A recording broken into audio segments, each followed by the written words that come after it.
하늘에 쌓아둡시다. 보물을 하늘에 정말이십니까? 우리는 계속해서 이 주일 오후 시간에 예수님께서 제자들만 따로 불러놓고 말씀하신 산상수훈을 배워나가고 있는데요. 벌써 지난 가을부터 시작해서 꽤 오랜 시간 지나고 있는데요.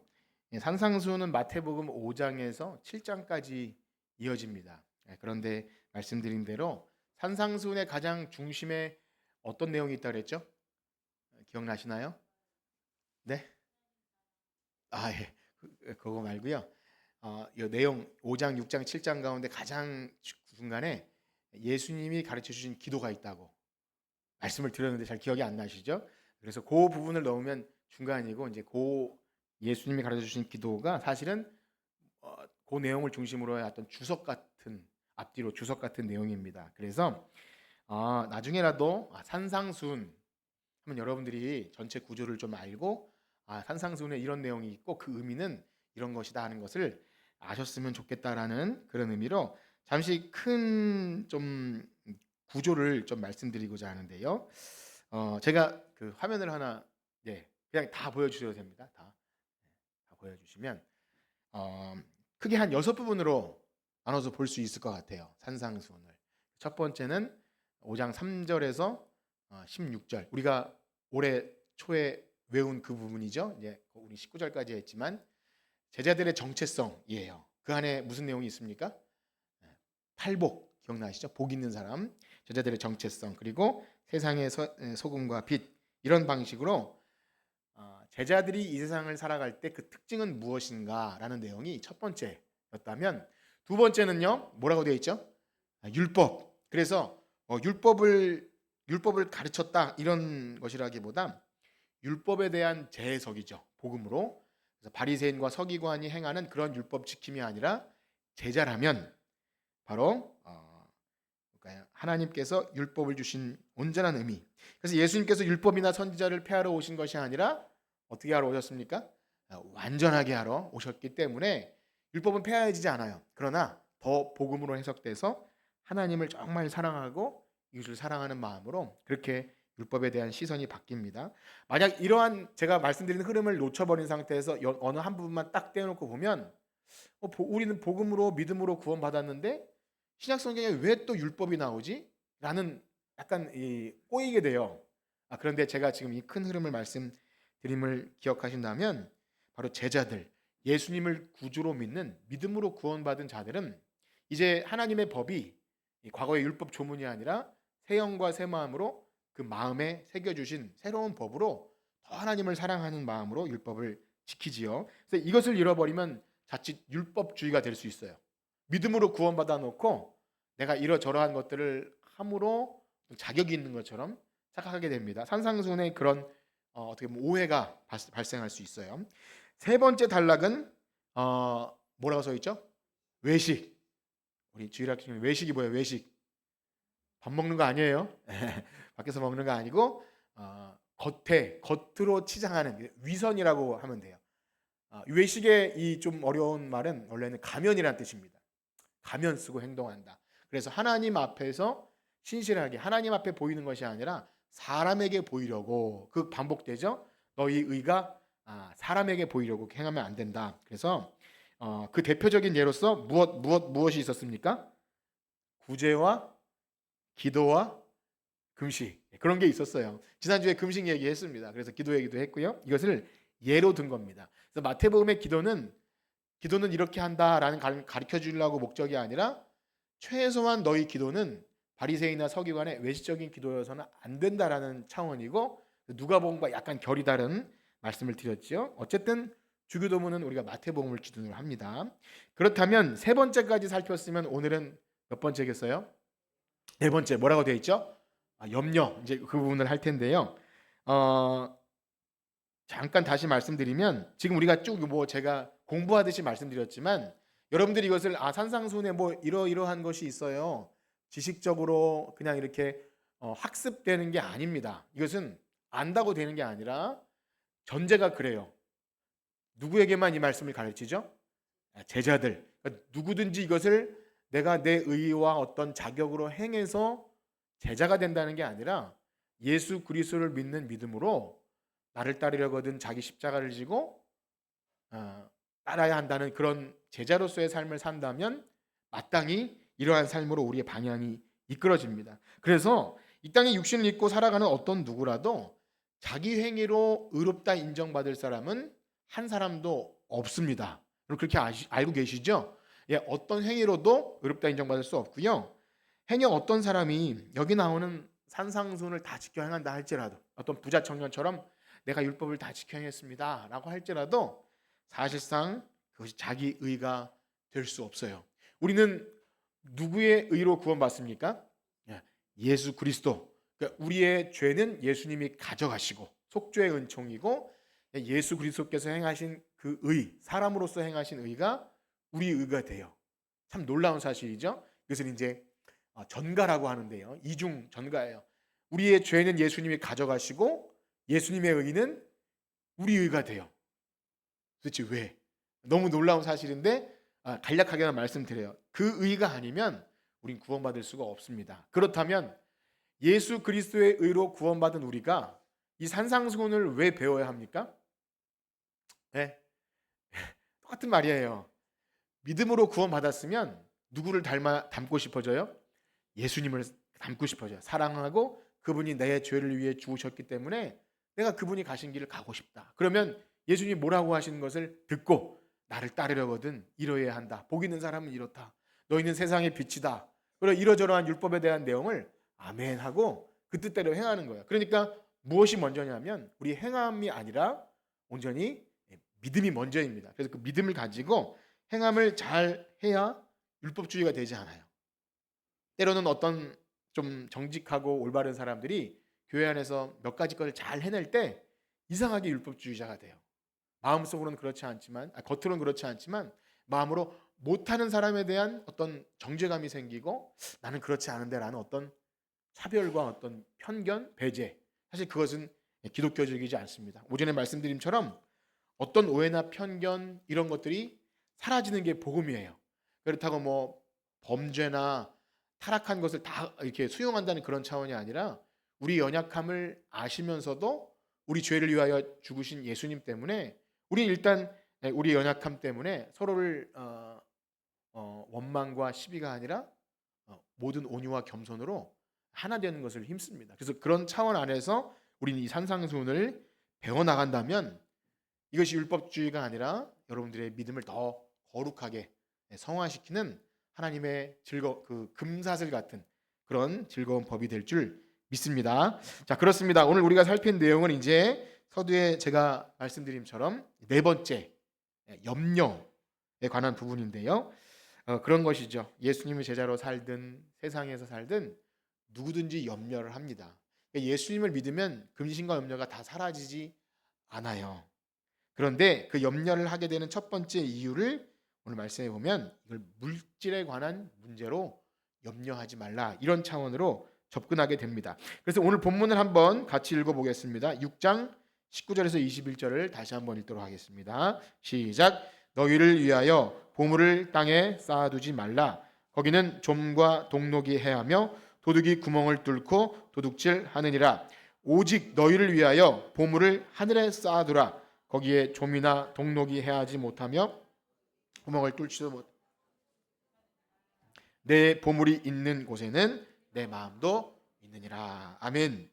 그렇습니다. 물질은 돈은 재산은 예수를 믿는 신자이든 그렇지 않은 사람이든 이 세상을 살아가는데 반드시 필요한 겁니다. 그렇죠? 예수 믿는 자라고 해서 돈이 없이 은혜로 산다. 그래서 그냥 없는 상태로 살지 않아요.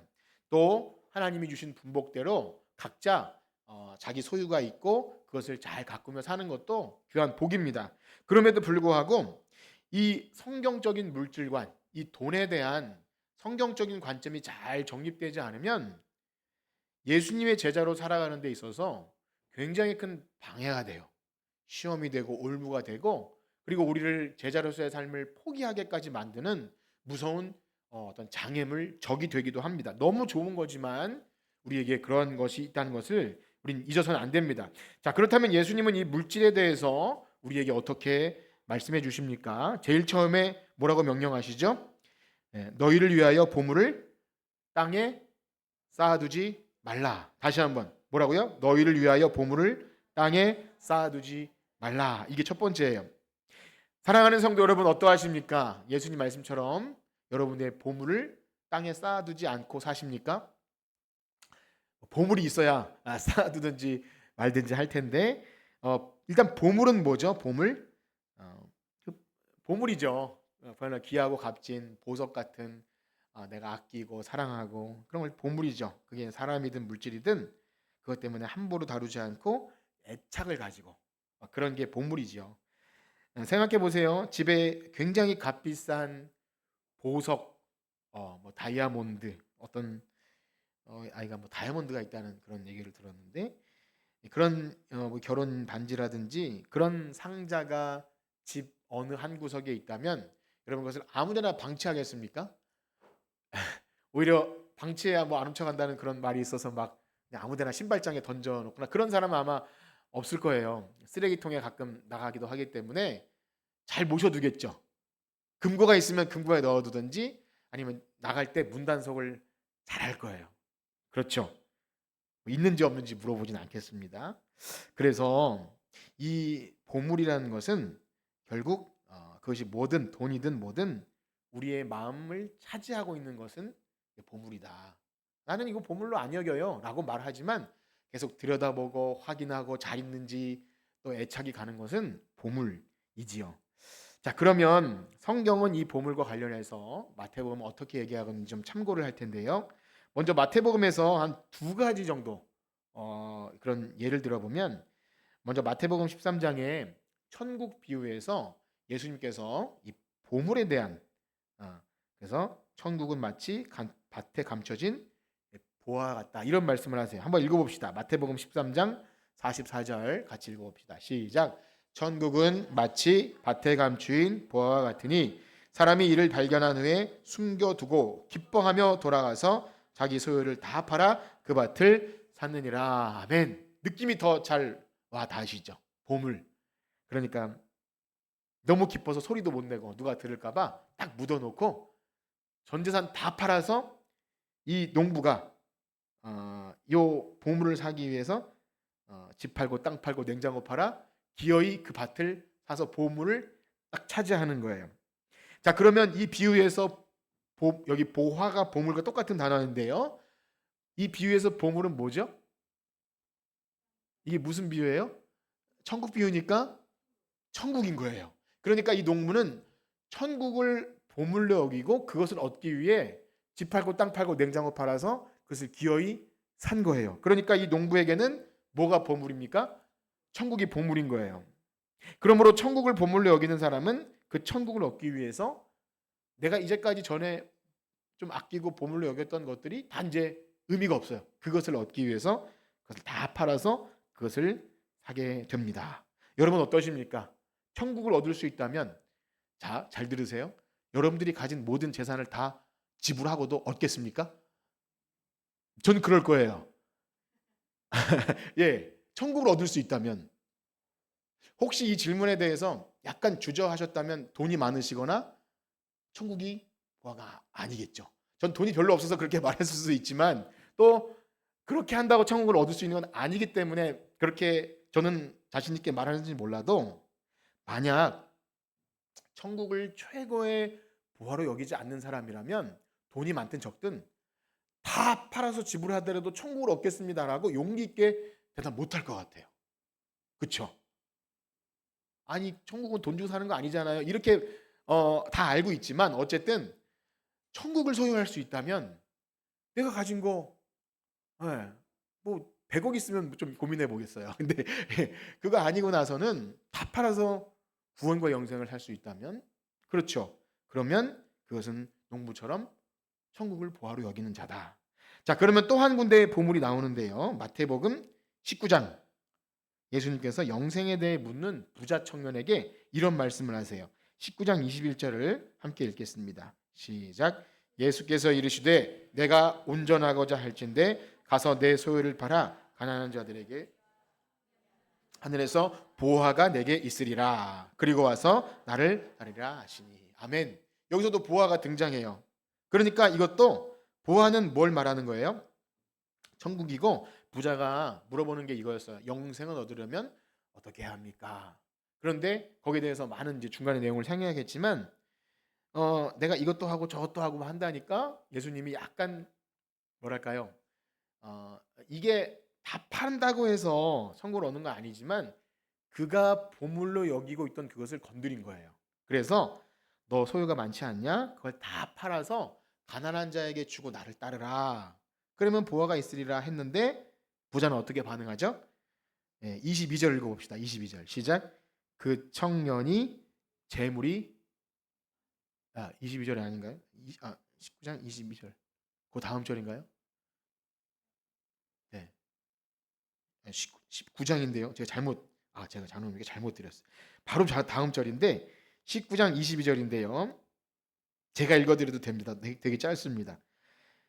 시작. 그 청년이 재물이 많음으로 이 말씀을 듣고 근심하며 가니라. 무엇이 많음으로?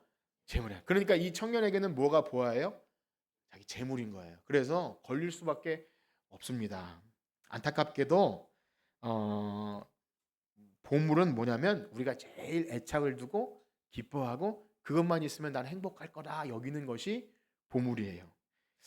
그래서 예수님께서 제자들에게 너희를 위하여 보물을 땅에 쌓아두지 말라는 그 실제적인 의미는 뭐냐면 이 땅에 썩어질 것들을 보물로 여기지 말라라는 말씀입니다. 여러분 다시 한번 묻겠어요. 이 땅에 썩어질 것을 최고의 보물로 여기십니까? 어떠세요? 아니면 반대로 하나님 나라를 최고의 보물로 여기십니까?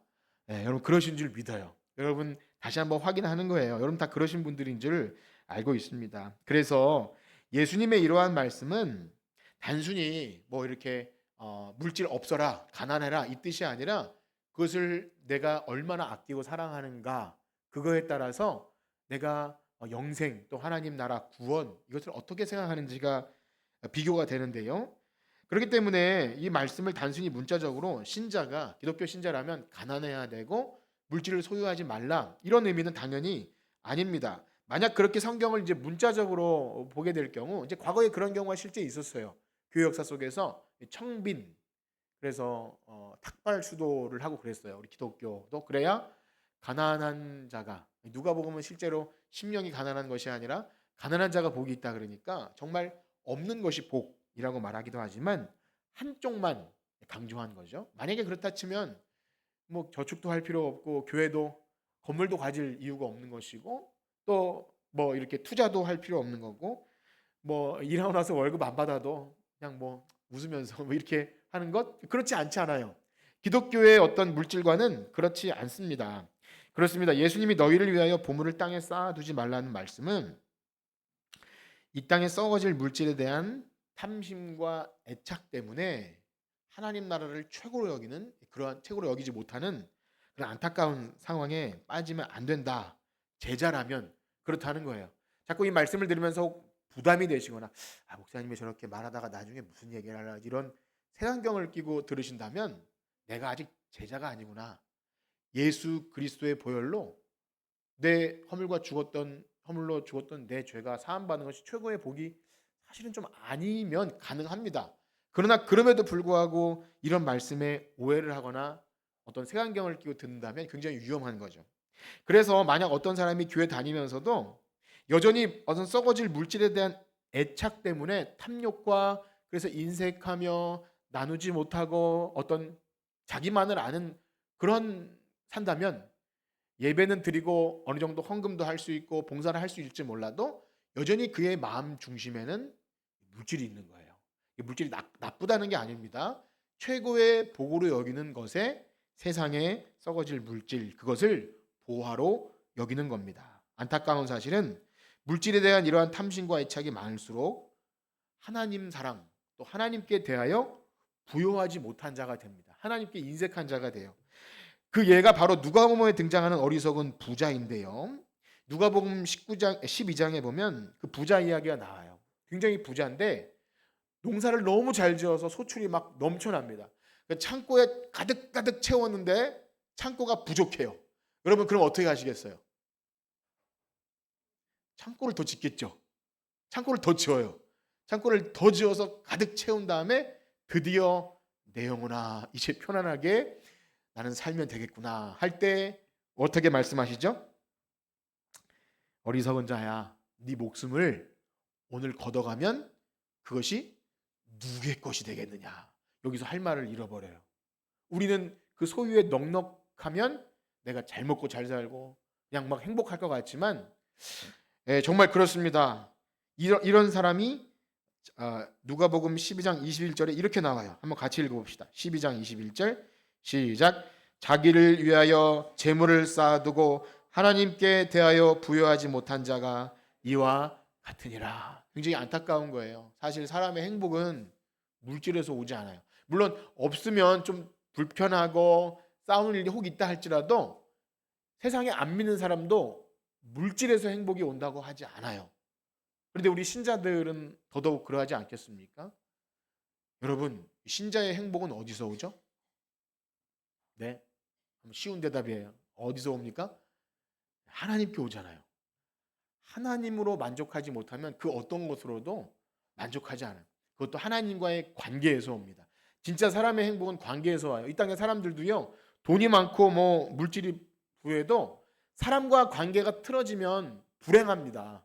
삶의 의미를 잃어버려요. 그런데 정말로 좀 가난하고 약간 부족해도 가정이 행복하고 집에 들어가면 아내가 날 기다려주고 자녀들이 아빠 하면서 이렇게 하면 그러면 행복 아닙니까? 세상 사람도 그래요. 근데 하물며 하나님 백성이 하나님과의 관계에서 사람과의 관계에서 그것이 이루어지지 않은데 물질만 가득 있다고 해서 나는 안전해 라고 말하면 굉장히 어리석은 부자이며 하나님께 대하여 여기 보면 뭐라 그러죠? 부요하지 못한 자라 이렇게 말해요. 결국 물질과 소유에 대한 강한 집착은 하나님께 대해서 부요하지 못하기 때문에 이는 예수님 처음 말씀하신 땅에 보물을 쌓아두는 자라는 거예요. 그래서 뭐 이게 금고에 쌓아두고 뭐 통장에 놓고 이런 차원이 아니라 이것만 있으면 행복하다 여기는 사람이에요. 그런데 예수님께서 땅에 보물을 쌓아두지 말라는 또 한 가지 이유를 이렇게 말씀하세요. 우리 19절 말씀 읽어봅시다. 19절 시작. 너희를 위하여 보물을 땅에 쌓아두지 말라. 거기는 좀과 도둑이 구멍을 뚫고 도둑질 하느니라. 아멘. 이유는 뭐냐면 땅에는 좀이 있어요. 좀은 아시죠? 요즘엔 좀약 보기가 힘든데 남자 소변기에 가면 막 쌓아놓는 그런 거 있잖아요. 장롱 같은데. 그래서 가끔씩 우리 어르신들 이렇게 오랜만에 장롱에서 옷 꺼내 입으면 그 좀약 냄새가 날 때도 있어요. 요즘엔 잘 안 쓰는데 어쨌든 옷을 좀 먹는 벌레, 좀 그리고 동록은 역시 잘 안 쓰는 표현인데 그런 거예요. 구리가 이렇게 부식될 때 표현에 이렇게 약간 푸른빛에 어떤 이런 좀 녹쓰는 거죠. 그리고 뭐 돈도 녹쓴다는 거죠. 도둑은 다 아시죠? 도둑. 아끼고 모아뒀는데 도둑이 낼름 이렇게 훔쳐가는 거예요. 고물도 쌓아놓으면 도둑이 훔쳐가요. 최준호 집사님 가끔씩 물어봐요. 내가 쌓아놓은 캔 어디 갔냐고 저한테 자꾸 물어. 저는 안 가져갔는데 이렇게 어쨌든 그래요. 여러분들이 아끼고 쌓아두면 어딘가 좋은 쓸만한 사람이 가져가요. 그렇게 쌓아두. 그래서 이 말은 뭐냐면 이 땅에 쌓아두는 재물은 결코 안전하지 않습니다. 그렇지 않습니까? 아무리 생각하기에 뭐 안전하고 든든한 어떤 금고, 아무리 내가 여기 요즘엔 다 돈으로 환산되지만 그 부자처럼 곡식이나 뭐든지 내가 평생 먹으려고 쌓아놓으면 어떻게 되죠? 썩어요. 가끔씩 저희 어릴 때 집에서 이게 서랍 같은 데 열면 라면 같은 데 이렇게 막 나오고 그랬어요. 누가 먹으려고 했다가 까먹어서 발견하지 못해. 제가 다 이제 찾아서 먹곤 했는데 그래요. 저희 아이들도 구석구석 간식 같은 것들이 쌓여 있다가 날짜가 지나서 제가 먹어요. 이제 먹을 때가 됐다 해가지고 먹는데 어쨌든 쌓아두고 나중에 먹어야지. 나중에 먹어야지 다 썩습니다. 벌레 먹고 녹슬고 은행에 넣어두어도 어르신들은 무슨 일 당해요? 보이스피싱 당해서 다 날려요. 그리고 인플레가 올라가면 통장에 넣어놓으면 돈이 가치가 계속 떨어져요. 은행에 넣어놓으면 계속 그 뭐 만 원으로 이렇게 뭐 빵 사 먹는 가격이 똑같을 것 같아도 시간이 지나면 계속 하다가 뭐 그런 일은 없겠지만 나라가 먹으면 그 돈에 대한 그 저게 없어지잖아요. 그럼 종이 조각 되는 거잖아요. 그러니까 통장에 아무리 숫자가 있고 해도 시간이 지나면 다 안전하지 않고, 그래서 뭐 아무리 안전 자산, 그래서 어떤 분은 뭐 안전한 자산에 금을 산다고 하는데, 나라가 망하고 예를 들어 진짜 음식이 없으면 금 뜯어 먹고 살 수는 없지 않습니까? 그래서 어떤 것도 안전하지 않아요. 그런데 우리는 착각하죠. 이것이 있으면 행복할 것 같고, 그게 어리석은 것입니다. 그래서 어리석은 사람은 물질만 풍부하면 삶의 행복을 줄 것 같지만, 아까 말씀드린 처럼 하나님이 주신, 하나님을 알고 하나님이 우리에게 이 자연 은총 가운데 먹고 살 것을 주시고 이러한 일용할 양식, 그 주기도문과도 연결되는 거예요. 이런 것에 대한 어떤 감사와 이런 것이 없으면 많아도 절대 행복할 수 없어요. 옆에 계신 분과 인사합시다. 좀 없어도 행복하게 삽시다. 네, 좀 없어도. 우리 국주사님 행복하세요? 네? 예, 너무 많으면 불행해요. 진짜 그래요. 근심, 걱정이 있어요. 잠도 못 자죠? 네, 주가가 내려가면 어렵고 올라가면 또 내려갈까 봐 걱정하고, 그게 삶이에요. 차라리 모르고 살 때는 아무 생각이 없는데 그렇다는 겁니다. 그래서 사도 바울도 이 물질에 대해서 이런 교훈을 주셔요. 디모데전서 6장 우리 7절에서 10절까지를 함께 교독해 봅시다. 디모데전서 6장 7절에서 10절. 제가 먼저 읽을게요. 우리가 세상에 아무것도 가지고 온 것이 없음에 또한 아무것도 가지고 가지 못하리니, 우리가 먹을 것, 부하려 하는 자들은 시험과 올무와 여러 가지 어리석고 해로운 욕심에 떨어지나니 곧 사람으로 파멸과 멸망에 빠지게 하는 것이라. 돈을 사랑함이 일만하게 뿌리가 되나니 이것을 탐내는 자들은 미혹을 받아 믿음에서 떠나 많은 근심으로 자기를. 아멘. 그렇습니다. 저는 뭐 그래도 우리 교회 성도님들 가운데 뭐 이렇게 어리석은 부자나 스크루지 같은 뭐 이런 욕심스럽게 사는 분은 없을 거라고 저는 그렇게 알고 믿습니다. 그래서 굳이 뭐 그렇게 합시다라고 강조할 필요가 없는 내용이라고 믿어요. 그럼에도 불구하고 저와 여러분 가운데 남들은 알지 못하지만 그래도 어떤 보화로 여길 만한, 그래서 하나님과 우리 사이에 걸림돌이 될 만한 어떤 잘못된 물질관이 조금이라도 있다면 그것이 우리의 기도와 경건 생활에 걸림돌, 장애물이 된다는 것을 아시고 하나님과 그가 보내신 자 예수 그리스도를 최고의 보물로 여기시는 여러분들 되시길 축복합니다. 그렇다면 이제 보물을 땅에 쌓아두지 말라는 이제 부정적인 명령이죠. 하지 말라는 그런 내용이 있었다면 이제 긍정적으로, 그렇다면 성도의 물질과는 어떤 것입니까? 다시 본문으로 돌아와서 20절 말씀 읽겠습니다. 6장 20절 시작. 오직 너희를 위하여 보물을 하늘에 쌓아두라. 거기는 좀이나 동록이 해하지 못하며 도둑이 구멍을 뚫지도 못하고 도둑질도 못하느니라. 아멘. 딱 반대죠. 이 땅에 보물을 쌓아두지 않는 것이 전부가 아니라 이제 하늘에 보물을 쌓아둬야 되는데, 왜냐하면 그것은 정말로 너무 안전하다는 거예요. 좀이나 동록이나 도둑이 훔쳐가지 못한다. 그러면 이제 사실 이 부분에 있어서 여러분들이 아마 가장 어떻게 보면 오해나 부담이나 걱정을 할 수 있는 부분인데요. 하늘에 보물을 쌓는 것은 구체적으로 뭘 의미할까요? 우리가 소위 헌금을 좀 강조하기 위해서 천국 창고에 좀 쌓아둡시다라는 그런 의미이겠습니까?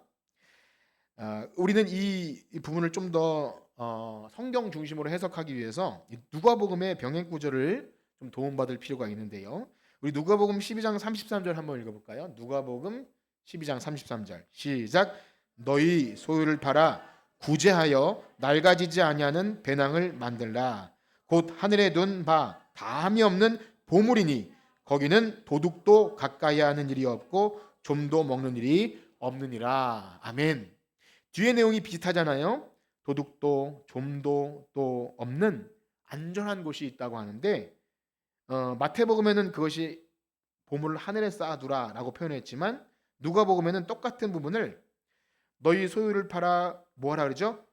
구제하여 낡아지지 않은 배낭을 만들라. 이게 진짜 또 뭐 배낭 만들라는 얘기는 아니겠잖아요. 그죠? 다 비유예요. 하늘의 보온을 쌓라는 것도 비유고 여기에 배낭을 만들는 비유인데 가장 우리들이 이해할 수 있는 가장 최적화된 단어는 뭐냐면 구제입니다. 구제. 하늘의 보물을 쌓아두라는 것은 무엇을 의미한다고요? 구제. 그것도 소유를 팔으래요. 그러니까 남아 돌아서가 아니라 구제를 위해서 주신 재물을 사용하라는 거예요. 여러분 이것을 처음 듣는 내용은 아니죠? 부담이 되십니까? 근데 이거는요 성경 전체 안에 들어있어요. 신구약 모든 성경 안에 하나님의 거룩한 백성은 나는 너희를 인도하는 하나님이니 너는 거룩하라. 내가 거룩하니 너희도 거룩하라 하시고서 쭉 하는 구약의 말씀이 찾아 읽지는 않겠지만 우리의 제사, 성결 이런 제의적인 영역에서만 거룩이 아니라 하다못해 농사를 지으면 밭 모퉁이에 있는 것을 남겨둬라. 가난한 자와 고아와 과부를 남겨둬라. 그 이유가 뭐라고요? 너희는 거룩하라. 거룩이에요. 하나님 백성의 어떤 삶은 이렇게 가난한 자와 고아나 과부를 위한 우리의 물질을 나누는 데서 그 정체성이 있다고 말하는 거예요. 그냥 뭐 넉넉해서 나는 기부를 잘해서가 아니라 또 교회가 뭐 헌금은 우리도 구제도 좀 해야 되지 않을까 이런 차원이 아니라 천국 백성의 물질관에 있어서 만약에 우리의 것을 가난한 사람에게 나누는 것이 굉장히 어렵거나 인색하거나 너무 이것이 개념 자체가 없다면 이상하다는 거예요. 믿으십니까? 별로예요? 여러분 우리가 잘 이것을 배워보지 않았고 실천해보지 않아서 낯설 수 있고 어려울 수 있는데 그래서 세상 사람들도 믿지 않은 사람도 구제를 하고 이렇기 때문에 그럼 뭐 해도 되고 안 해도 되고 이런 차원이라고 생각할지 모르지만 우리가 성경을 그냥 편견 없이 있는 그대로 읽어내려만 가도 하나님은 이 언약 백성들에게 이 가난한 자와 고아나 과부를 향한 너희의 물질 생활에 대해서 굉장히 중요하게 말씀하셔요. 너희 손을 움켜쥐지 말고 흩어 구제함으로 너희가 하나님 백성임을 나타내라고 끊임없이 명령해요. 다 찾아 읽지는 않겠지만 우리 바울 서신과 잠언 말씀만 한 구절 읽어볼 텐데요. 먼저 바울 서신에서 디모데전서 6장 17절 또 19절 디모데전서 6장 17절에서 19절 한번 읽어봅시다. 시작. 내가 이 세대에서 부한 자들을 명하여 마음을 높이지 말고 정함이 없는 재물에 소망을 두지 말고 오직 우리에게 모든 것을 후히 주사 누리게 하시는 하나님께 두며 선을 행하고 선한 사업을 많이 하고 나누어 주기를 좋아하며 너그러운 자가 되라. 이것이 장래에 자기를 위하여 좋은 터를 쌓아 취하는 것이니라. 아멘. 여러분 우리가 성경을 잘 해석하지 못해도 19절 보세요. 장래에 자기를 위하여 좋은 터를 쌓아 참된 생명을 취하는 것이다. 이걸 두 글자로 하면 뭐라고 했을까요? 천국 구원 그거잖아요. 그런데 그것이 밀접하게 나누어 주기를 좋아하면 너그러운 자가 되라와 관련이 있는 거예요. 그러니까 이걸 우리가 오해하면 구제 많이 하면 천국 간다 이 차원이 아니라 지금 제가 처음에 이 맥락을 잘 이해하라 그랬죠. 이미 예수 그리스도를 믿는 제자라면 이것이 우리 삶에 당연히 은혜에 합당한 반응으로 있어야 한다는 겁니다. 믿으시나요? 여러분 믿으셔야 합니다. 이것을 우리가 이것은 뭐 넉넉해야 하는 거 아닌가? 아니라는 거예요. 세상에서도 부자들만 구제하지 않아요. 우리가 이제 우리 교회에서 돕는 컴패션이라는 거기 이제 이 스토리가 있는데 어떤 목사님이 구두 닦기를 해서 한 명, 두 명을 돕는다 그러더라고요. 그러니까 물질이 넉넉하지 않은데도 그 한 아이가 거기서 4만 5천 원이면 한 달을 산다고 하니까 교회도 어렵고 하니까 그런다고 해요. 그래서 저는 좀 창피하지만 박스를 팔아서 치킨만 사 먹을 것이 아니라 뭐 그런 생각을 해요. 뭐 그러지 않아도 도울 돈이 있지만 많다고 해서 하는 것이 아니더라고요. 진짜 하나님 백성이면 나만 이 물질 가지고 배부르게 살려고 주신 것이 아니구나. 그런 마음을 가지고 한 아이, 두 아이를 돕고 장학금도 보낼 수 있는 믿음이 생겨요. 왜냐하면 내가 그걸 보내면 내 거 충나는 거 맞아요. 그런데 우리를 누가 먹여 살리시죠? 하나님이 살리시는 거예요. 그런데 우리를 통해서 그 사람도 먹게 하시는 거예요. 요셉처럼. 요셉이 생명을 이어주는 사람이 되잖아요. 요셉 한 명으로 애굽이 먹고 살고 또 가나안 땅에 이스라엘 백성이 먹고 살지 않습니까? 바로 그런 법칙이에요. 우리 잠언 한 구절도 같이 읽어봅시다. 잠언 19장 17절 시작. 가난한 자를 불쌍히 여기는 것은 여호와께 구워 드리는 것이니 그의 선행을 그에게 갚아. 가난한 자를 불쌍히 여기는 누구에게 구워줘요? 여러분, 하나님께 구워주시면 하나님이 많이 갚아줄 거예요. 그렇죠? 많은 이자. 아니, 돈 얘기하면 좀 죄송한데 어쨌든 그래요. 하나님이 그렇게 말씀하셨잖아요. 하나님께 쌓아두라고. 그래서 하늘의 보물을 쌓아두는 구체적인 적용은 다른 것이 아니라 우리가 가진 소유로 가난한 자를 구제하는 것인 줄 믿습니다. 그래서 여러분, 그것이 우리의 믿음의 척도가 되는 겁니다. 이런 삶을 살려면 결국 물질에 대한 탐욕과 애착이 조금씩 줄어들어야 돼요. 그러니까 물질을 소유하지 말라는 거 아닙니다. 여러분, 저축도 해야 되고 자녀를 위해서 또 이렇게 미래를 위해서 가지고 있어야 돼요. 그런데 그 전부가 아니라는 거예요. 하나님이 주신 귀한 물질을 나누지 못한다면 그것은 약간 한쪽으로 치우친 겁니다. 복음을 제대로 듣지 못한 거죠. 그래서 오늘 예수님이 그렇게 말씀하세요. 마지막으로, 그런데 이 모든 말씀 뒤에 경고를 해주시는데 21절 읽어봅시다. 21절 시작. 내 보물 있는 곳에는 내 마음도 있느니라. 여러분, 너무나 당연한 말씀이죠. 보물 있는 곳에 마음이 있어요. 그런데 이게 왜 경고냐면 한글 성경에는 생략되어 있지만 21절 맨 앞에 왜냐하면이라는 접속사가 들어있어요. 왜냐하면은 이제 이유를 말하는 거 아닙니까? 그러니까 앞에서 왜 땅에다가 재물을 쌓아두지 말고 하늘에 쌓아둬야 되는지, 그 이유가 뭐 좀이 있고 동록이 있는 것도 있지만 가장 큰 이유는 뭐냐면 너희 마음이 보물 있는 곳에 있기 때문에 그렇다는 거예요. 이게 왜 경고냐면 만약에 예수님의 제자들이 이 땅에 보물을 쌓아두지 않고 하늘에 보물을 쌓아두지 않고 땅에 쌓아둔다면 마음이 있는 것. 여러분, 땅에 보물을 쌓아두는 사람은 아까 전에 쭉 말씀드린 처럼 물질에 대한 애착과 탐욕이 여전히 있는 거예요. 그렇다면 그가 겉으로 신앙생활을 하고 뭐 봉사도 하고 여러 가지 종교 행위를 해도 여전히 거기에 우리의 마음이 있다면 우리 마음이 단순히 생각해서 하나님 나라에 소망이 있는 것이 아니라 어디 소망이 있는 거예요? 땅에 소망이 있는 거잖아요. 그래서 뭐 이걸 가지고 뭐 구원 받았네 안 받았네 이 말씀이 아니라 제자라면 그렇게 생각해 보라는 거예요. 내 마음이 어디 있지? 내가 예수님 제자이고 천국 간다고 하면서도 영원한 천국에 대한 소망보다 이 땅에 집착하고 있지 않나라고 여러분 스스로 점검해야 합니다. 결국 만약에 이것이 바뀌지 않는다면 복음 앞에 그의 인격과 삶에 어떤 변화가 일어나지 않은 거예요. 그러니까 부담만 느낄 수밖에 없어요. 놀라운 사실은 그러면 보물을 하늘에 쌓아둔 자는 그 마음이 어디 있다는 거죠? 하늘에 있다는 거예요. 하나님 나라. 즉 주님이 주신 물질을 나만을 위해 사용하는 것이 아니라 교회와 이웃과 또 정말 내가 잘 가지 못하는 곳, 그것에 아름답게 사용될 수 있다면 하나님이 우리를 통해서 정말 놀라운 일을 하실 거라는 믿음을 가지고 우리의 삶을 나누는 것, 이것이 바로 하나님께 대하여 부요한 자인 줄 믿습니다. 그렇습니다. 사랑하는 성도 여러분, 여러분은 하나님께서 허락하신 귀한 물질을 이렇게 가지고 가난한 자에게 구제하는 방식으로 하늘의 보물을 쌓아두고 계십니까? 어떠세요?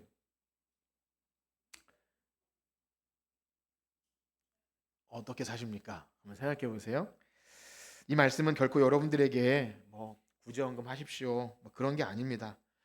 헌금 많이 하면 복 받는다 이런 기복신앙도 결코 아니에요. 그래서 제가 오해하지 말라고 말씀드려요. 여러분들의 헌금 생활이 어찌하든지 하나님과 1대1 간의 관계예요. 저는 그래서 여러분들이 어떻게 하든지 잘 주보의 이름만 기록할 뿐 보지 않습니다. 왜냐하면 그래요. 연약한 신자에게 만약 헌금으로 인해서 복음도 알기 전에 시험에 들어서 교회 못 나오게 할 수 없는 겁니다. 그렇게 하진 않아요. 그러나 다만 내가 진실로 복음을 듣고 예수 믿는 자라면, 예수님의 제자라면 한번 생각해 보라는 거예요. 내 마음이 어디 있는가? 나는 예수를 믿고 구원과 영생을 소유한 자라고 하면서 네 보물이 있는 곳에 마음이 있다고 했는데 그렇지 않으면 괴리가 일어나야 되죠. 뭔가 고민하셔야 돼요. 내가 하나님 나라를 소망하고 또 영원한 그 일을 위해서 보물을 하늘에 쌓아두는 자로 사는 게 제자라 했는데 내가 만약 그렇지 않는다면 이것은 뭔가 내가 아직 복음을 잘 모르는 것이 아닌가? 아니면 말씀을 못 배워서 그런 것이 아닌가? 그냥 교회 헌금만 하면 그것으로 그냥 된다고 그냥 그렇게 배우지 않진 않았는가? 그렇지 않다는 겁니다. 이 말씀은 여러분들에게 잘 이해하고 들으셔야 하는 거예요. 바라기는요, 우리 모인 여기 귀한 하나님 백성들 다 하늘에 보물을 쌓아두길 축복합니다. 하나님 기뻐하시는 삶의 방식. 우리는 언제 우리의 삶을 걷어가실지 몰라요. 어리석은 부자가 될 수 없습니다. 소유가 많든 적든 이것을 가지고 하나님을 위해서 아름답게 사용할 때 예수님의 제자로서 거침없이, 걸림돌 없이 주님 따라가는 저와 여러분들 되시기를 주님의 이름으로 축복합니다. 우리 찬양하고 들으신 말씀 가지고 기도할 텐데요. 94장입니다. 이 찬양은 마음대로 부르기 어려워요. 예수님보다 더 귀한 것 없는 것. 우리가 이 찬양을 부르면서도 사실상 다른 것이 귀할 때 얼마나 죄송스러운지 모릅니다. 그러나 이 시간에 믿음을 가지고 주님, 세상의 부귀의 영화 아무리 많아도 예수님을 가장 귀하게 여기는 하늘의 보험을 쌓아둔 그런 자가 되게 하여 주시옵소서. 제자로 살게 하여 주시옵소서. 우리 찬양하고 함께 기도합시다.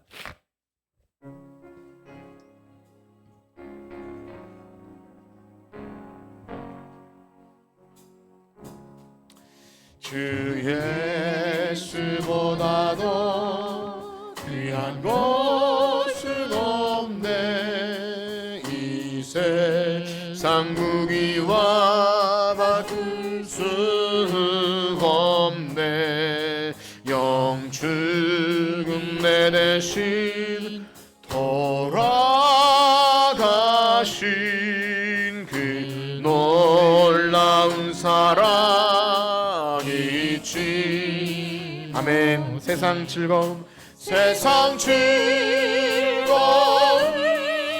다 버리고 세상 자랑 다 버렸네. 주 예수보다도 귀한 것은 없네. 예수 밖에는 없네. 주 예수보다도 귀한 것은 없네. 이 세상 명예와 바꿀 수 없네. 이전에 즐기던 세상 일도 주 사랑하는 마음 빼지. 아멘. 세상 즐거움 세상 즐거움 다 버리고 세상 사랑 다 버렸네.